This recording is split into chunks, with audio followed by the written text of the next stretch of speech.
So UFC 298 is now just a few days away, and we are finally going to see Ian Machado draw into the octagon again. And this time he's going to have to settle some old business.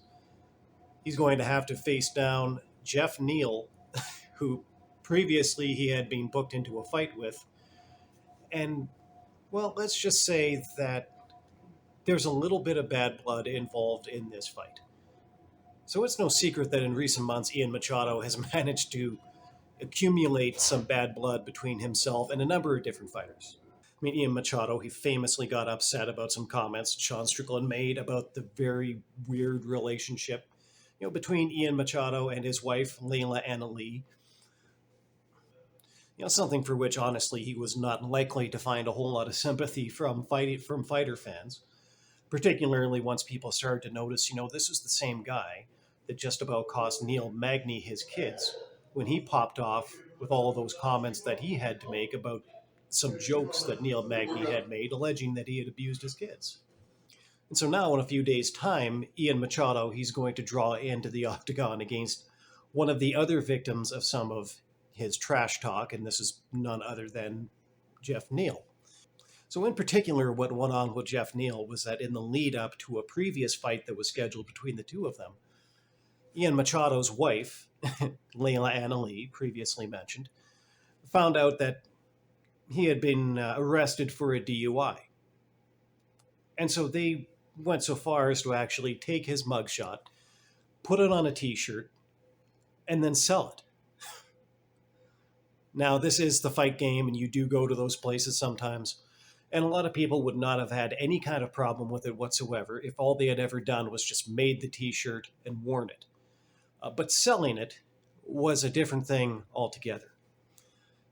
So Geoff Neal, he definitely has, he has good cause, to want to go in and give Ian Machado exactly something that he probably thinks that he has coming to him.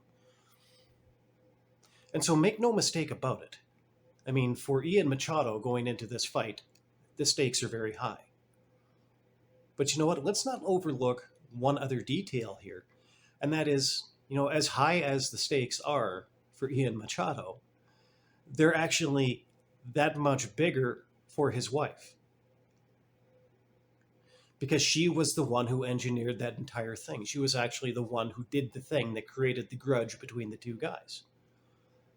And make no mistake about it, she kind of has that pattern of behavior where she seems to think that because she is the wife or the fiance, or previously the fiance, whatever it was that she was at the time when the Hamzat Chimaev incident happened. When she tried to put Ian up into, trying to jump Hamzat Chimaev in an elevator, like in front of Hamzat's mother-in-law. I believe it was just the mother-in-law that was there. But she tried to put him up to jumping this other fighter and then called him a pussy because he wouldn't do it. So make no mistake about it, Layla Lee is the kind of person, is the kind of woman, who dates a professional fighter and then tries to engineer these little situations for him.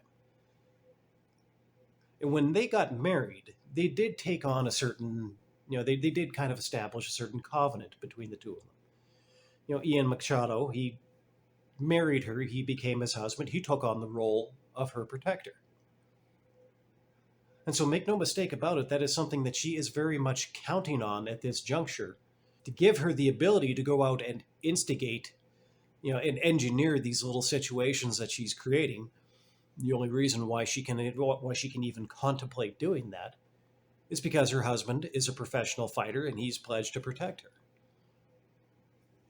But if Geoff Neal goes out and beats Ian Machado on Saturday night at UFC 298, well, what then?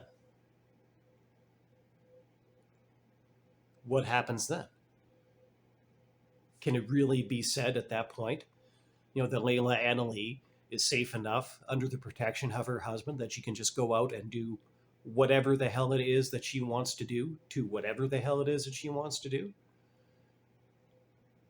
Or now does she actually have to take into account, that question,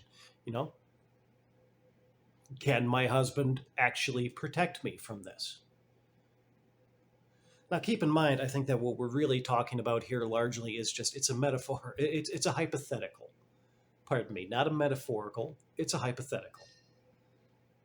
I think that if Geoff Neal goes out and beats Ian Machado at UFC 298 and beats him convincingly, geez, maybe even by a knockout, I think Geoff Neal is rather good at that sort of thing. A knockout is definitely a possibility. And if he goes out and does that, I don't think that he's going to go and jump the cage. I don't think he's going to jump out of the cage, like like he's Habib Nurmagomedov, and go out into the crowd and go put a whooping on Ian Machado's wife. I don't think that he's going to do that. But now, in this particular scenario, if that happens, if if Ian Machado fails to beat Geoff Neal, well, it kind of feels like maybe that's something that's going to have to enter the calculus for those two when they engage in their trash talk, their pre-fight, psychological warfare with their opponents. At the very least, that's going to have to become a defining factor as to her involvement in it. I would dare say that under those circumstances, she should probably feel a good deal less safe to do that. And I'm not even necessarily saying that that's a good thing or a bad thing. I'm really just saying that's a thing. And I think that possibly more than anything else, given her involvement in these previous shenanigans, maybe more than anything else, that might actually become the story of this fight.